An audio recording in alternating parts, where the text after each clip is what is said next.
Okay hi everyone. सो आज हमें HCV का एक क्वेश्चन डिस्कस करना है। Question number 39। So it says figure shows a transparent hemisphere of radius 3 centimeter made of a material of refractive index 2. A narrow beam of parallel rays is incident on the hemisphere as shown in figure. Are the rays totally reflected at the plane surface? So ये जो diagram है ये आपको given है। सो देखो इस तरह से ये डायग्राम आपको गिवन है क्वेश्चन में। नाउ क्वेश्चन क्या कहता है कि ये जो रेज आ रही हैं है ना, ये जब इस प्लेन सरफेस पे जाके मिलेंगी तो इस प्लेन सरफेस से रिफ्रैक्शन होगा या फिर रिफ्लेक्शन होगा। कैसे चेक करेंगे? आप देखो कि जब ये जो रेज हैं इस तरह से इस प्लेन सरफेस से जाके कोलाइड करेंगी, देन इस प्लेन सरफेस से रिफ्लेक्शन भी हो सकता है, टोटल इंटरनल रिफ्लेक्शन, और रिफ्रैक्शन भी हो सकता है। वो डिपेंड करता है एंगल ऑफ इंसिडेंस पे, बिकॉज जो रे है वो डेंसर मीडियम से रेयरर मीडियम की तरफ जाएगी, राइट। इस स्फेयर का, हेमी स्फेयर का जो रिफ्रैक्टिव इंडेक्स है वो 2 है, और बाहर हमारे पास एयर है जिसका रिफ्रैक्टिव इंडेक्स कितना है? 1। सो इन दिस केस जो रे है वो डेंसर मीडियम से रेयरर मीडियम के तरफ जा रही है। सो अगर आपका जो एंगल ऑफ इंसिडेंस है वो क्रिटिकल एंगल से ज़्यादा होता है, इस केस में जो एंगल ऑफ इंसिडेंस है वो देखो जो नॉर्मल बनेगा इस तरह से, यही नॉर्मल बनेगा, और ये इंसिडेंट रे है। सो ये जो एंगल ऑफ इंसिडेंस आएगा ये तो आपको डायरेक्टली गिवन है 45 degree. So angle of incidence is simply 45 degree. Now critical angle कैसे चेक करते हैं? जो क्रिटिकल एंगल होता है sine I C, that is basically 1 by mu. So 1 upon mu refractive index of this hemisphere, वो कितना given है? 2। तो you can see sine I C that is 1 by 2। It means I C कितना है? 30 degree. सो आई सी की जो value है वो कितनी है? 30 डिग्री। सो यू कैन सी जो एंगल ऑफ इंसिडेंस है वो क्रिटिकल एंगल से बड़ा है। So this is the condition of T I R, that is total internal reflection. So जो प्लेन सरफेस है वहां से क्या होगा? टी आई आर, और जो रे है वो रिफ्लेक्ट हो जाएगी उसी मीडियम में, इस तरह से रिफ्रैक्ट नहीं होगी, रिफ्लेक्ट हो जाएगी। और टोटल का क्या मीनिंग है कि जो सारी रेज है ना वो रिफ्लेक्ट हो जाएगी, है ना, टोटली रिफ्लेक्शन होगा। ऐसा नहीं कि पार्शियली रिफ्लेक्शन और पार्शियली रिफ्रैक्शन होगा।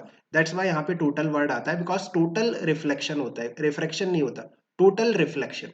सो सारी जो रेज है वो रिफ्लेक्ट हो जाएगी, रिफ्रैक्शन नहीं होगा। ओके, क्वेश्चन नंबर 2 की बात करते हैं। Find the image formed by the refraction at the first surface. So first surface का क्या मीनिंग है? फर्स्ट सरफेस का मीनिंग है ये जो स्फेरिकल सरफेस है ना जहां से पहली बार रिफ्रैक्शन होगा। सो इस सरफेस की अगर हम बात करते हैं, ये वाली जो सरफेस है, राइट, इस सरफेस से रिफ्रैक्शन होने के बाद इमेज कहाँ पे बनेगी? सो रिफ्रैक्शन का फॉर्मूला यूज करना पड़ेगा, mu 2 upon V minus mu 1 upon U is equal to mu 2 minus mu 1 divided by R. Incident ray का डायरेक्शन पॉजिटिव, सो ये वाला जो डायरेक्शन है ये आपका पॉजिटिव होगा, और उसके अपोजिट वाला जो डायरेक्शन है this direction will be negative. Mu 2 refractive index of the medium, जिस मीडियम में रेज जा रही है। सो जो रेज है वो इस स्फेयर के अंदर जा रही है जिसका रिफ्रैक्टिव इंडेक्स है 2 divided by V minus mu 1 refractive index of the medium, जिस मीडियम से रेज आ रही है, सो एयर से आ रही है, सो उसका रिफ्रैक्टिव इंडेक्स है 1 divided bye you, that is object का लोकेशन। आप देखो ये जो रेज आ रही हैं ये पैरेलल आ रही हैं, इट मीन्स आपका जो ऑब्जेक्ट है वो काफी दूर रखा हुआ है, और यू कैन से इनफाइनाइट पे, राइट। सो यू का वैल्यू होगा माइनस इनफाइनाइट, बिकॉज ये नेगेटिव डायरेक्शन में है और इनफाइनाइट है। That is basically 2 minus 1 divided by radius of curvature of the surface, जिस सरफेस से रिफ्रैक्शन हो रहा है। सो इसका जो रेडियस ऑफ कर्वेचर होगा वो तो पॉजिटिव डायरेक्शन में है, और कितना है? Radius of this hemisphere that is 3, right. So it will be plus का 3। सो 1 बाय इनफाइनाइट ये तो 0 हो गया। So 2 upon V is basically 1 upon 3। So यहां से देखो जो v की वैल्यू निकल के आ रही है वो कितनी आ रही है? प्लस का 6। प्लस का 6 मीन्स प्लस के डायरेक्शन में 6। नाउ आप देखो कि ये जो है रेडियस ये कितनी है? 3। सो 6 विल बी द डायमीटर। अगर हम इस हेमीस्फेयर को हाइपोथेटिकली ऐसे पूरा कंप्लीट करते हैं, है ना, पूरा स्फेयर बनाते हैं, देन जो 6 होगा वो डायमीटर होगा, राइट। सो इस तरह से इसको आप फर्दर एक्सटेंड करो। सो जो इमेज बनेगी, है ना, सरफेस से 6 सेंटीमीटर पे, और you can say diametrically opposite and पे यहाँ पे इमेज बनेगी, लेट्स से I1, ये I1 इमेज है ना। सो जो रे डायग्राम है वो किस तरह से दिखेगा, let me show you the ray diagram. So जो रे है ना, एक रे तो सिंपली ऐसे जाके ऐसे चली जाएगी, जो दूसरी रे है वो कुछ इस तरह से जाएगी और यहाँ पे आके मीट करेगी। सिमिलरली ये जो तीसरी रे है ये भी ऐसे जाके यहाँ पे, basically periphery of the circle, surface of this sphere, वहां पे जाके इमेज बनेगी I1, राइट। ओके, सी की बात करते हैं। Find the image formed by the reflection और by the refraction at the plane surface. Fine. So हम यही बात कर रहे थे। आप देखो कि जो रे है वो इस हेमीस्फेयर के जो प्लेन सरफेस है उससे बाहर तो जाएगी नहीं, इस प्लेन सरफेस पे क्या हो जाएगा, रिफ्लेक्शन हो जाएगा, है ना। तो एक्चुअल रे डायग्राम किस तरह से बनेगा, एक्चुअल जो रे डायग्राम बनेगा ना, ये वाली जो प्लेन सरफेस है यहाँ से, ये जो प्लेन सरफेस है यहाँ से TIR होगा, है ना। तो रे उस तरफ नहीं जाएंगी। सो जो रेज है वो ऐसे रिफ्लेक्ट हो जाएंगी यहाँ से, something like this. And you can सी कि जो प्लेन सरफेस से रिफ्लेक्शन होगा उसके बाद जो इमेज बनेगी, actual image, let's say I2, वो यहाँ पे बनेगी। नाउ यहाँ पे क्यों बनेगी, आप देखो कि ये जो प्लेन सरफेस है ये बेसिकली एक मिरर की तरह एक्ट कर रहा है, बिकॉज इससे टोटल इंटरनल रिफ्लेक्शन हो रहा है ना, रिफ्लेक्शन हो रहा है। So that's why this surface, this plane surface is acting as a mirror. और ये जो ऑब्जेक्ट है, बेसिकली जो I1 इमेज बनी, है ना, ये किसका काम कर रही है, ऑब्जेक्ट का काम कर रही है, एक वर्चुअल ऑब्जेक्ट का काम कर रही है। किसके लिए, इस मिरर के लिए।